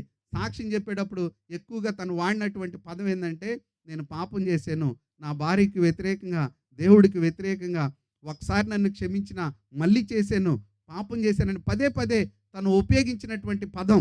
కానీ ఎవరినైనా బయట అలా నీలో పాపం ఉంది, నువ్వు పాపివి అంటే అసలు అంగీకరించరు. ఎందుకంటే బయట స్టేట్మెంట్స్ ఏంటంటే లేదు మానవుడే దేవుడు అని స్టేట్మెంట్ ఇస్తూ ఉంటే, కానీ బైబిల్ గ్రంథం చెప్తా ఉంది మానవుడు పాపి, దేవుని యొక్క ఆజ్ఞని అతిక్రమించాడు అని చాలా స్పష్టంగా చెప్తా ఉంది. ఒకవేళ ఇళ్లలో నుంచి బయటికి వెళ్ళేటప్పుడు తాళాలు వేసి వెళ్తారా, తీసేళ్తారా? ఎందుకు? దొంగలు ఎవరు ఉన్నారు? మానవులు దేవుళ్ళు అయితే దొంగలు అవటానికి లేదు కదా. పోలీస్ స్టేషన్లో, బయట రైల్వే స్టేషన్లో, బస్ స్టాండింగ్లో కదండి పోస్టర్లు పెడతారు, దొంగలు ఉన్నారు జాగ్రత్త. అంటే చెప్పకనే మనం చెప్తా ఉన్నాం మానవుడు మంచోడు కాదు అని, మానవుడు పాపి అని, మానవుల్లో ఆ స్వభావం ఉందని. చిన్నపిల్లలు మీరు కూడా ఆ ఫేజ్లో నుంచి వచ్చి ఉంటారు. వాళ్ళ మమ్మీ రెడీ చేయగానే, స్కూల్కి రెడీ చేయగానే అప్ప మమ్మీ కడుపులు నొప్పి అంటాడు. పాపం వాళ్ళ మమ్మీ చాలా జాలితో సరే వద్దులే నాన్న, ఉండిపోనానా అని అనగానే ఒక అరగంట తర్వాత చూస్తే వాడు జంపింగ్, డాన్సింగ్, రన్నింగ్. వాళ్ళ మమ్మీ అరే నువ్వు అరగంట క్రితం కడుపులు నొప్పి అన్నావు కదరా, ఇప్పుడేంట్రా అంటే వాళ్ళ మమ్మీ కల్లి నవ్వుతా చూస్తాడు. How fool your mummy. ఆ బుడ్డోడికి అరే నువ్వు అబద్ధం ఆడరా అని ఎవరు చెప్పారు? ఎవరు చెప్పలా. తల్లిదండ్రులు మనకు ట్రైనింగ్ ఇవ్వాల. మీరు అబద్ధాలు చెప్పండి, దొంగతనాలు చేయండి, ఇలా చూడండి, అలా మనకి చెప్పలేదు, మనల్ని అలా ట్రైన్ చేయలేదు. కానీ మన స్వభావంలోనే అది ఉంది. అందుకే by nature we are sinners, by birth we are sinners, by doing the works we are sinners. అందుకే నేను మిమ్మల్ని ఇలా అడిగితే ఒక నెల రోజుల నుంచి మీలో తప్పు చేయనోళ్ళు, చెడ్డ చూపులు చూడనోళ్ళు, చూడగోడిని సెల్ ఫోన్లో చూసినోళ్ళు, అసలు అబద్ధం ఆడినోళ్ళు ఎవరైనా ఉన్నారా చెయ్యొద్దండి అంటే చాలా కష్టం. నేను అడగను. కానీ ఒకవేళ అలా అడిగితే చాలా కష్టం. అంటే మనం మంచి వాళ్ళంగా మనం అనుకుంటాం, కానీ లోపల క్లియర్గా మనకు అర్థమవుతా ఉంది, బైబిల్ గ్రంథం చెప్తా ఉంది దట్ వీఆర్ సిన్నర్స్. ఈ పాపం దేవుడి నుంచి దూరం చేసింది. అంటే దేవుడేమో పరిశుద్ధుడు, మానవుడు పాపి. దేవుడు పరిశుద్ధుడు, మానవుడు పాపి. ఈ దేవునికి మానవునికి మధ్యలో ఒక అగాధం ఏర్పడింది. నేను విజయవాడ రైల్వే స్టేషన్లో దిగ్గానే ఒక అడ్వర్టైజ్మెంట్ వస్తుంది, భగవంతునికి భక్తునికి అనుసంధానమైనది అంబికా దర్బార్ బత్తి అని. అబ్బా, అంటే భగవంతుడిని భక్తుడిని కలిపేది, ఈ గ్యాప్లో కలిపేదంట అంబికా దర్బార్ బత్తి. అంటే ముట్టిస్తే చక్కగా తీసుకెళ్ళిపోద్దంట కదండి. ఇచ్చినటువంటి మనం చూస్తూ ఉన్నాం, వింటూ ఉన్నాం, but it is not true. We know that. మనం ఎంత ట్రై చేసినా దేవుణ్ణి చేరుకోవటానికి ఎంత ప్రయత్నం చేసినా హైలీ ఇంపాసిబుల్. అందుకే మూడోది ఏంటి అంటే ఇనిషియేషన్. దేవుడే చొరవ తీసుకొని ఆయన ఈ భూమి మీదకి రావాల్సి వచ్చింది. మానవుడు దేవుణ్ణి వెతుక్కుంటా వెళితే దాన్ని రిలీజియన్ అంటారు. దేవుడే మానవుణ్ణి వెతుక్కుంటా వస్తే దాన్ని రెవల్యూషన్, ప్రత్యక్షత అంటారు. అందుకే బైబిల్ గ్రంథంలో నానా సమయములందు నానా విధములుగా తన ప్రవక్తల ద్వారా మాట్లాడినటువంటి దేవుడు అంత్య దినములందు కుమారుని ద్వారా మనతో మాట్లాడాడు. అంటే దేవుడు సృష్టి ద్వారా మనతో మాట్లాడుతూ ఉన్నాడు, తన ప్రవక్తల ద్వారా దేవుడు మాట్లాడుతూ ఉన్నాడు, చివరికి తన కుమారుని ద్వారా మనతో మాట్లాడాడు అంట. అందుకే ఈ పాపం గురించి ఆలోచన చేసినప్పుడు దేవుణ్ణి లోకంలోనికి తీసుకొచ్చినటువంటి బలమైనటువంటి కారణం ఏంటయ్యా అంటే it is nothing but sin. ఎందుకు అంటే మీరు అడగొచ్చు, ఎందుకు అంటే పాపం వల్ల వచ్చే జీతం మరణం. మీరు చెప్పండి, పుట్టిన ప్రతి మానవుడు చచ్చిపోతాడా లేదా? ఒక డాక్టర్ దగ్గరికి వెళ్ళి, డాక్టర్ గారండి ఎందుకు చచ్చిపోతున్నారు మనుషులు అంటే is not able to give the answer. సమాధానం చెప్పడం కష్టం. కానీ నువ్వు నేను ఎందుకు చనిపోతావంటే బైబిల్ గ్రంథం చెప్తుంది పాపం వలన వచ్చే జీతం మరణం అని. ఈ మరణంలో నుంచి జీవంలోనికి దాటించటానికి ఎవని పేరైన జీవ గ్రంథంలో లిఖించబడని ఎడల వాడు అగ్నిగుండంలో పడవేయబడును, అక్కడ అగ్ని ఆరదు, పురుగు చావదు. ఇందాక మంచి స్కిట్ వేశారు కదా జీవ కిరీటం గురించి కదండి. రకరకాల వ్యక్తులు వచ్చారు. కరోనా వచ్చిన టైంలో ఒక చిన్న బాబు వాళ్ళ డాడీతో ఇలా మాట్లాడుతున్నాడు, డాడీ నా ప్రాణం పోతుంది డాడీ, నాకు ఊపిరాట్లేదు డాడీ, ప్లీజ్ డాడీ నన్ను బ్రతికించు డాడీ అని వాళ్ళ డాడీతో మాట్లాడుతూ ఉన్నాడు. ఆ చూస్తున్న ఆ టైంలోనే హీ లాస్ట్ హిస్ లైఫ్. ఇంకొక అతను డాక్టర్ దగ్గరికి వచ్చి ఇలా అడుగుతున్నాడు, డాక్టర్ గారండి నీకు ఎంత డబ్బులైనా నేను ఇస్తాను, నేను బ్రతకాలి, 50 లక్షలైనా ఇస్తాను అంటే ఇప్పుడు ఆ డాక్టర్ గారు అన్నాడు నువ్వు 1 కోటి రూపాయలు ఇచ్చినా కానీ నువ్వు బ్రతకవు. మన వెల్ విషర్స్, మన ఇంట్లో వాళ్ళు చాలామంది కరోనా టైంలో దే లాస్ట్ దేర్ లైఫ్స్. వాళ్ళు నా స్నేహితుడు ఒక అతను రోజుకు 1,00,000 రూపాయలు పెట్టాడు, 25 రోజులు హాస్పిటల్లో ఉన్నాడు. హీ స్పెండ్ 25 lakhs, కానీ తన ప్రాణాన్ని తెచ్చుకోలేదు. డబ్బుతో జీవి కిరీటాన్ని కొనలేకపోయారు. మైకేల్ జాక్సన్ కదా, మైకేల్ జాక్సన్ ప్రపంచం మొత్తాన్ని ఉర్రూతలూగించాడు తన డ్యాన్స్ ద్వారా. తనకున్నటువంటి ఫ్యాన్స్ ఈ ప్రపంచంలో ఎవరికి లేదు. అసలు తనలో ఎముకలు ఉన్నాయా లేదా అన్నట్టుంటుంది. అలా ప్రపంచాన్ని ఉర్రూతలూగించాడు. ఒక్కసారి వాళ్ళ ఇంట్లోకి ఫ్లైట్ వెళ్ళిపోయింది డైరెక్ట్గా. ఇది ఇంత పెద్ద దివీస్ ఈ laboratory I think more than 500 acres, 500 ఎకరాల్లో దీన్ని ఎస్టాబ్లిష్ చేశారు. దాదాపు 10,000 to 15,000 ఎంప్లాయీస్ దీనిలో వర్క్ చేస్తూ ఉన్నారు. క్వాలిటీ కంట్రోల్ ఆఫీసర్స్ ఉన్నారు, మేనేజర్స్ ఉన్నారు. ఇలా ఈ కంపెనీస్లో వర్క్ చేసే కొంతమంది మేనేజర్స్కి చాలామందికి ఇంగ్లీష్ చెప్పాను పర్సనల్గా. They came and they learn because it is very important. అంటే బయట నుంచి కొంతమంది వచ్చినప్పుడు వాళ్ళతో కమ్యూనికేట్ చేయటానికి. ఈ మైకేల్ జాక్సన్ తను ఇచ్చినటువంటి స్టేట్మెంట్ ఏంటో తెలుసండి, ఐ హ్యావ్ ఎవ్రీథింగ్, నాకు అన్నీ ఉన్నాయి కానీ నేను ఒంటరిని. నాకన్నీ ఉన్నాయి, నేను ఒంటరిని. ఆయన ఇచ్చినటువంటి స్టేట్మెంట్. అన్నీ ఉన్నాయి, అన్నిటితో సంతోషాన్ని కొనుక్కోవాలనుకున్నాడు, జాయ్ తన జీవితంలో కావాలనుకున్నాడు, కానీ నాట్ పాసిబుల్. అన్నీ ఉన్నాయి, ఆయన అన్నాడు నేను ఒంటరిని కదండి. ఇందాక ఒక సైంటిస్ట్ అంటా ఉన్నాడు కదా, ఒక ఆయన ఇలా అంటున్నాడు, by using scientist and scientific advancement we are preparing Dunlop beds and everything. కానీ దాని మీద పడుకుంటే నిద్ర పట్టనటువంటి వాళ్ళు చాలామంది ఉన్నారు. సైన్స్ని టెక్నాలజీని ఉపయోగించి చాలా కంట్రోల్ చేయగలుగుతున్నాం. ఈవెన్ మనం యూనివర్స్లో అక్కడ కూడా కొన్ని స్టేషన్స్ని మనం ఎస్టాబ్లిష్ చేసుకున్నాం. అవసరమైతే చంద్రమండలం మీద ఇల్లు కట్టుకోవటానికి కూడా ప్రయత్నం చేస్తూ ఉన్నాడు మానవుడు. Is controlling everything, but the problem is is not able to control himself. తన్ను తాను కంట్రోల్ చేసుకోలేనటువంటి పరిస్థితి. నిజంగానే ప్రేమ చాలా మంచిది. మనందరం కోరుకునేది ప్రేమించాలి, ప్రేమించబడాలి అని. కానీ ఒక్కరోడు ఇలా అంటున్నాడు, నీ ప్రేమ నాకు ఆక్సిజన్ అనుకున్నాను, కానీ మీ నాన్న కార్బన్ డైఆక్సైడ్ అయిపోయాడు, అందుకే నేను H2SO4 అవుదామని. సల్ఫ్యూరిక్ యాసిడ్ కదండి. ఐ లవ్ యూ అంటాడు, అమ్మాయి నో లవ్ యూ అంటది, వెంటనే యాసిడ్ పోసేస్తున్నారు. క్షణంలో వాళ్ళ ప్రాణాన్ని తీసుకోవటానికి కూడా ఇష్టపడతా ఉన్నారు in the name of love. But love is good, మంచిది. ప్రతి ఒక్కళ్ళు కోరుకునేది ప్రేమించాలి, ప్రేమించబడాలి అని. But there is a problem in that. So what is the cause behind that అంటే బైబిల్ గ్రంథం అంటా ఉంది, it is nothing but sin. అందుకే మానవుడు చెడిపోయాడు, మానవుడు పాడైపోయాడు.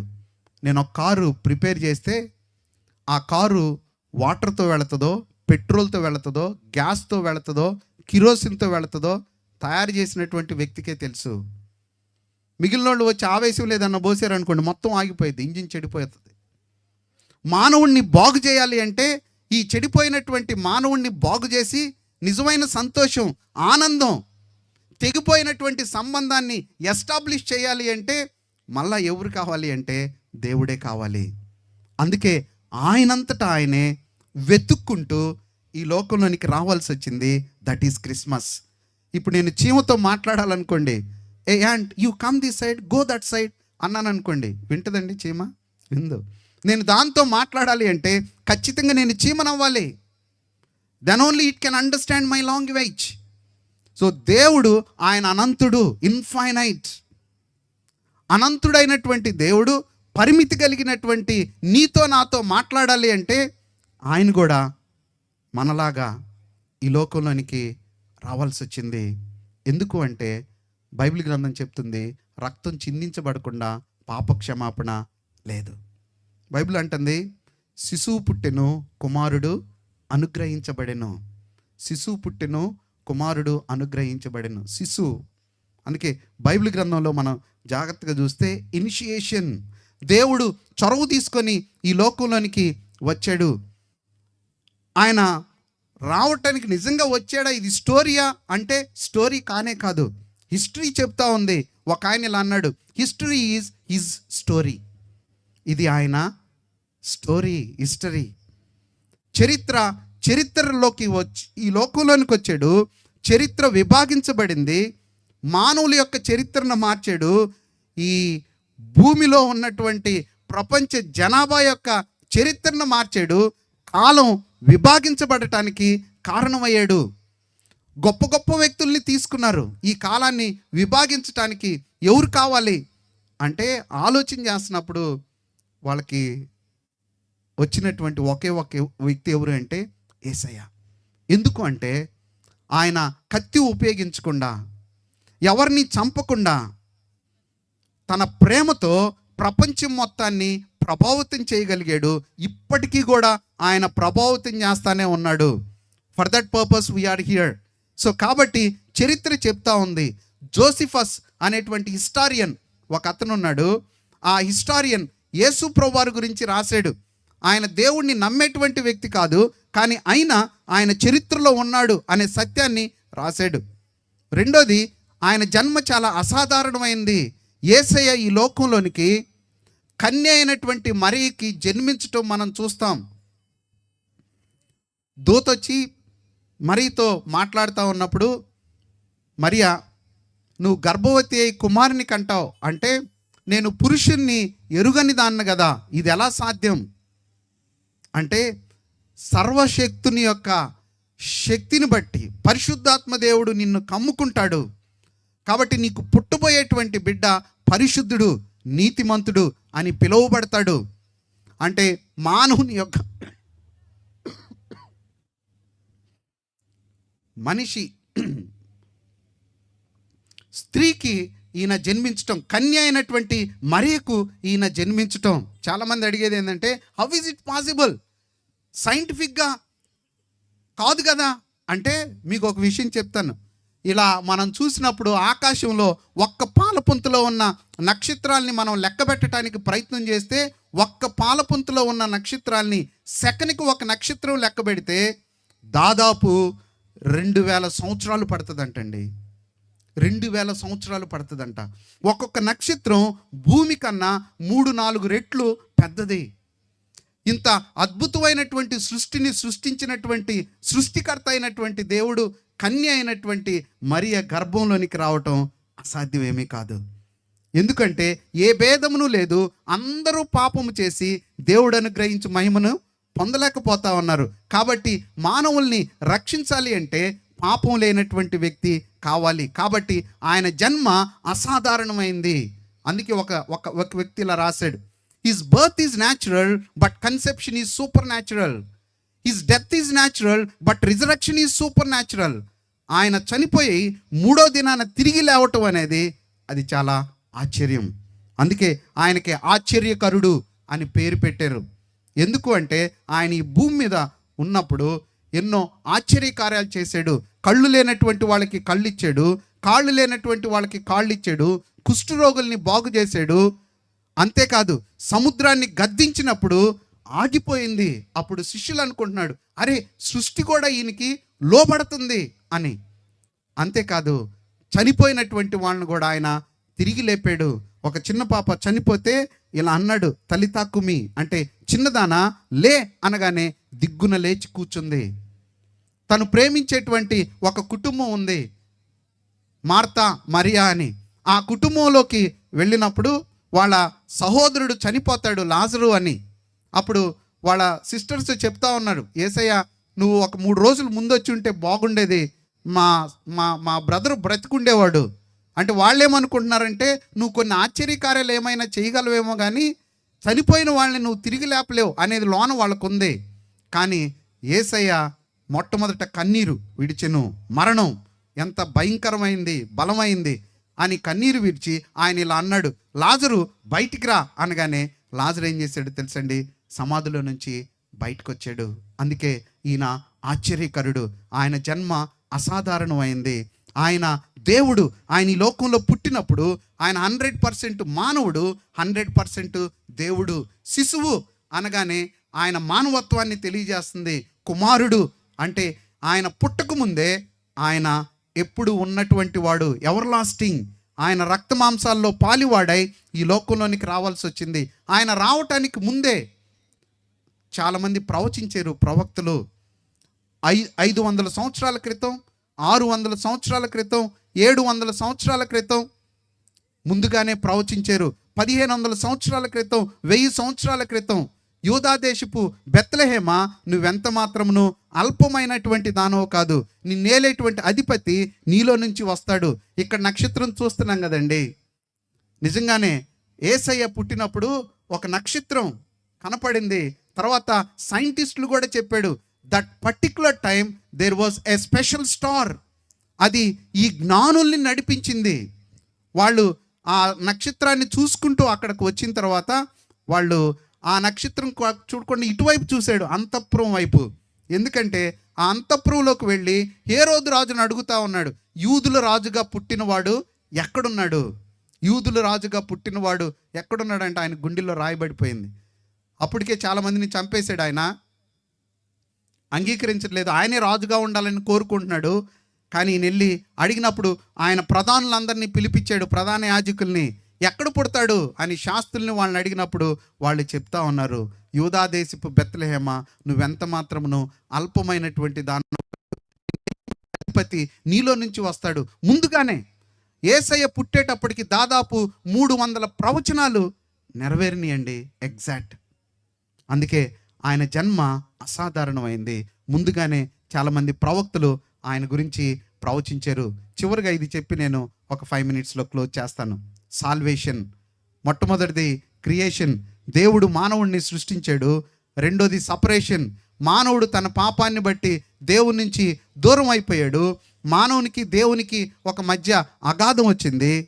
సో మూడోది ఇనిషియేషన్, దేవుడే చొరవ తీసుకొని ఆయన ఈ లోకంలోనికి రావాల్సి వచ్చింది. నాలుగోది సాల్వేషన్, రక్షణ. ఒక వ్యక్తి నీళ్ళల్లో కొట్టుకొని పోతా ఉంటే గుడ్ న్యూస్, ఇదిగో ప్రజలందరికీ కలుగుబోవు మహా సంతోషకరమైన సువర్తమానం, శుభవర్తమానం, గుడ్ న్యూస్. ఒక వ్యక్తికి గుడ్ న్యూస్ ఎప్పుడు వస్తుందో తెలుసండి? సమస్యల్లో ఉన్నప్పుడు, ఇబ్బందిలో ఉన్నప్పుడు, కష్టంలో ఉన్నప్పుడు, బాధలో ఉన్నప్పుడు. That can be the good news for him. అందుకే నీళ్ళల్లో కొట్టుకొని పోతున్నటువంటి వ్యక్తికి గుడ్ న్యూస్ ఏంటి అంటే, ఒక ఈతగాడు లోనకి దూకి తనని రక్షించబోతున్నాడు అని తెలిసినప్పుడు that is the good news for him. ఎందుకు అంటే ఒకవేళ అలా రక్షించబడకపోతే తన ప్రాణం పోగొట్టుకుంటాడు. అందుకే గ్రుడ్డివానికి త్రోవ చూపించలేడు.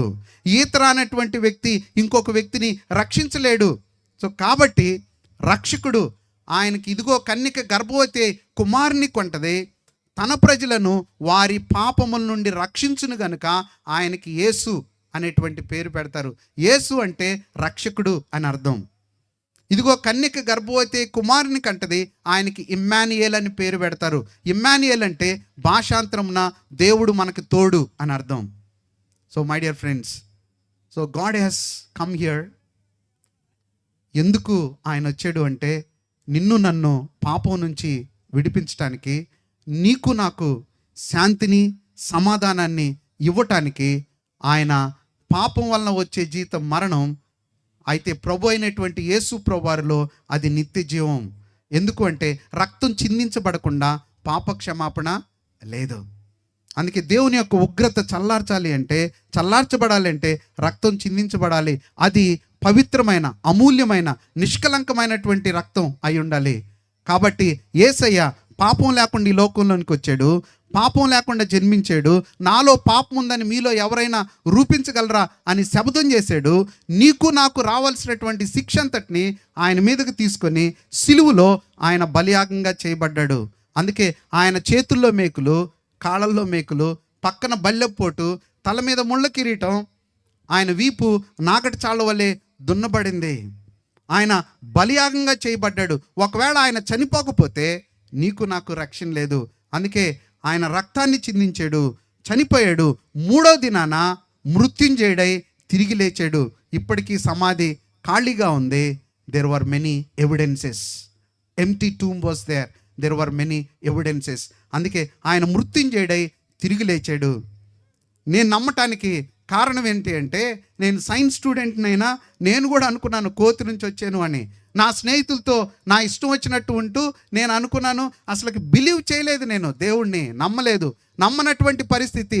ఇలాంటి పరిస్థితుల్లో యేసయ్య నా కోసం, నా బదులుగా నాకు రావాల్సినటువంటి శిక్ష అంతటిని ఆయన మీద వేసుకొని ఆయన చనిపోయి మూడో దినాన ఆయన మృత్యుంజయుడై తిరిగి లేచాడు.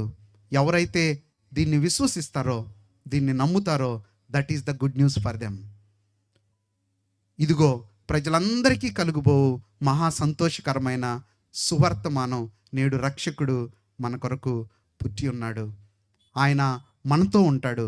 ఎలాంటి పరిస్థితుల్లోనైనా, ఎలాంటి ఇబ్బందిలోనైనా, ఎలాంటి కష్టంలోనైనా.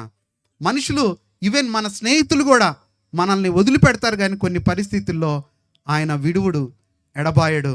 ఎప్పుడు నీతో నాతో ఉండటానికి, తిరిగి పోగొట్టుకున్నటువంటి సంబంధాన్ని తిరిగి కట్టడానికి ఆయన వచ్చి ఇప్పుడు ఆయన ఇన్విటేషన్ ఇస్తూ ఉన్నాడు. ఎందరు అంగీకరించారో వారందరికీ, అనగా ఆయన నామమందు విశ్వాసం ఉంచే వాళ్ళకి ఆయన పిల్లలయ్యేటువంటి అధికారాన్ని ఇస్తాడు. ఒకవేళ నా జీవితం నా ఇష్టం, నేను అంగీకరించను అంటే చాయిస్ ఈజ్ అవర్స్.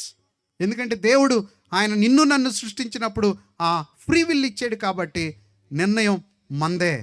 అందుకే బైబిల్ గ్రంథం చెప్తుంది, ఎవరి పేరైన జీవ గ్రంథంలో లిఖించబడని ఎడల వాడు అగ్నిగుండంలో పడవేయబడును, అక్కడ అగ్ని ఆరదు, పురుగు చావదు. పరలోకం ఉంది, నరకం ఉంది, ఇటర్నల్ లైఫ్ ఉంది, ఎవర్ లాస్టింగ్ బర్నింగ్ ప్లేస్ ఉంది. Choice is yours. అందుకే ఈయన ఎంత అద్భుతమైన దేవుడు అంటే ఒక్క పాట పాడలేదు, ఆయన గురించి కొన్ని లక్షల పాటలు ఉన్నాయి. ఒక్క కాలేజీలో కూడా చదువుకోలేదు, ఆయన గురించినటువంటి ఎన్నో కాలేజెస్ వచ్చినాయి. ఒక్క పుస్తకం కూడా రాయలేదు, ఆయన గురించి ఎన్నో పుస్తకాలు, లైబ్రరీస్ ఎస్టాబ్లిష్ అయిపోయినాయి. అందుకే ఒక ఆయన ఇలా అన్నాడు, is the star of astrology, lamb of zoology, lion of zoology, rock of geology, harmoniser of broken hearts. పగిలినటువంటి హృదయాల్ని కట్టేటువంటి ఇంత గొప్ప దేవుడండి. ఈ దేవుడిని మీ హృదయంలోకి తీసుకుంటే కులంతో, మతంతో, ప్రాంతంతో పని లేదు. ఆయన అన్నాడు, పాపభారంను మోసుకొని పోవచ్చున్న సమస్త జనులారా నా యొద్దకు రండి, నేను మీకు విశ్రాంతినిస్తాను. Really if you want real joy, సంతోషం, ఆనందం ఇది కావాలి అంటే యేసయ్య నా హృదయంలోకి రా, నా జీవితాన్ని మార్చు అని ఒక్క మాట చెప్తే God is going to change our lives. చిన్న ప్రార్థన చేస్తాను ప్లీజ్. మీకు అభ్యంతరం లేకపోతే కళ్ళు మూసుకుంటే ఒక చిన్న ప్రార్థన చేస్తాను.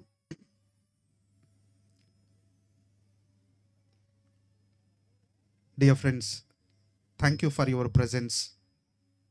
చాలా జాగ్రత్తగా విన్నారు. మీ హృదయంలో ఆలోచించేది నాకు తెలియదు కానీ బట్ గాడ్ నోస్. దేవుడు చూస్తూ ఉన్నాడు, మీ ప్రతి తలంపుని చూస్తూ ఉన్నాడు. If you think that I am something, you are nothing. నేనేదో సంథింగ్ అనుకుంటున్నావేమో. మన జీవితం ఇంతలో కనపడి అంతలో మాయమయ్యే ఆవిరి వంటిది, నీటి మీద బుడగ వంటిది. అందరం చనిపోవాల్సిందే. Really if you want eternal life, నిత్య జీవం కావాలి అంటే యేసయ్య ఈ లోకంలోనికి వచ్చి నిన్ను రిక్వెస్ట్ చేస్తూ ఉన్నాడు, బలవంతం చేయట్లేదు. ఆయన అడుగుతూ ఉన్నాడు, ఒకసారి మీరు యేసయ్య నా హృదయంలోకి రా, నా జీవితంలోకి రా ప్రభా. ప్రభా, ఎన్నో పాపం నన్ను బంధించి వేసింది, కొన్ని వ్యసనాలకి నేను బానిసనైపోయాను ప్రభా. దీనిలో నుంచి బయటికి రాలేనటువంటి పరిస్థితుల్లో ఉన్నాను. నా హృదయంలో ఒక ఖాళీ కనపడతా ఉంది ప్రభా. ఆ గ్యాప్ని నువ్వు నాకు ఫిల్ చేయి ప్లీజ్ ప్రభా. Coming to my life, coming to my heart అని మీరు చెప్పగలిగితే, so God is going to break every evil attack, every bondage. ప్రతిదీ కూడా ఆయన బ్రేక్ చేయటానికి ఆయన సిద్ధంగా ఉన్నాడు. కృప కలిగిన దేవా, నమ్మదగిన తండ్రి, మీ నామానికి వందనాలు ప్రభా. నీ బిడ్డలు ఎంతో ఇంట్రెస్టింగ్గా చక్కగా విన్నారు. మీరు అన్నీ ఎరిగినటువంటి దేవుడు. వాళ్ళ హృదయాలను మీరు చూస్తున్నారు. ఎవరైతే వాళ్ళ హృదయాల్లోకి మీరు కావాలని కోరుకున్నారో ప్రభా, వాళ్ళకి నిజమైన సంతోషం, సమాధానం, ఆనందం ప్రభా కావాలని కోరుకుంటా ఉన్నారు ప్రభా. వాళ్ళ జీవితాల్లో వెలుగుని నింపండి ప్రభా. ఈ నక్షత్రం ఏ విధంగా అయితే జ్ఞానులను నడిపించిందో ప్రభా, ఈ బిడ్డల్ని వెలుగుతో నింపి ప్రభా మీరు నడిపించండి. మీకు వందనాలు.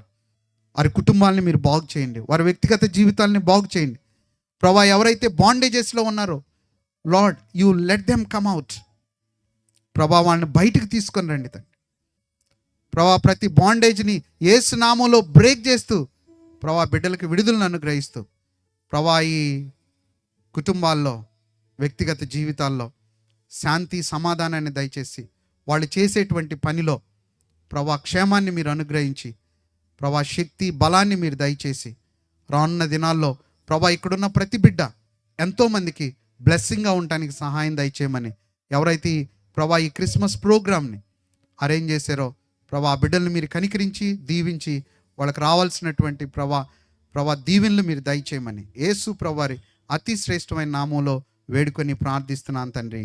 Amen. Thank you so much. I wish you happy and merry Christmas. Happy Christmas, merry Christmas. So thank you so much.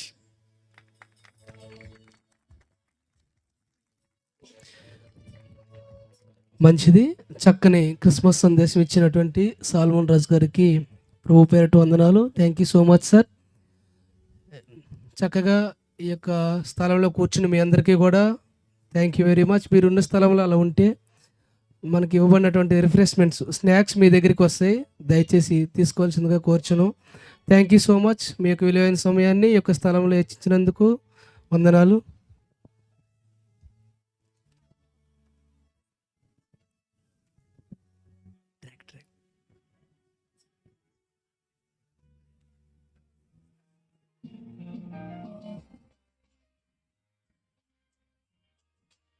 To distant gospel.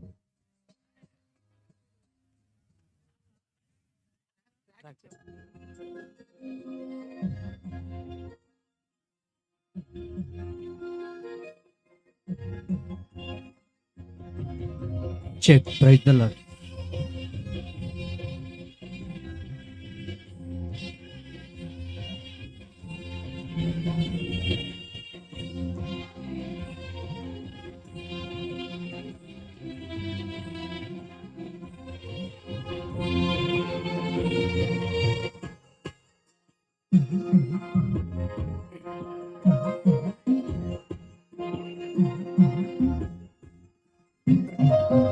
ఈ జీవితం విలువైనది, నరులారా రండని సెలవైనది.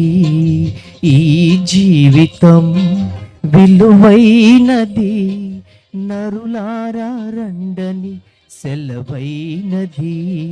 సిద్ధపడినావా చివరి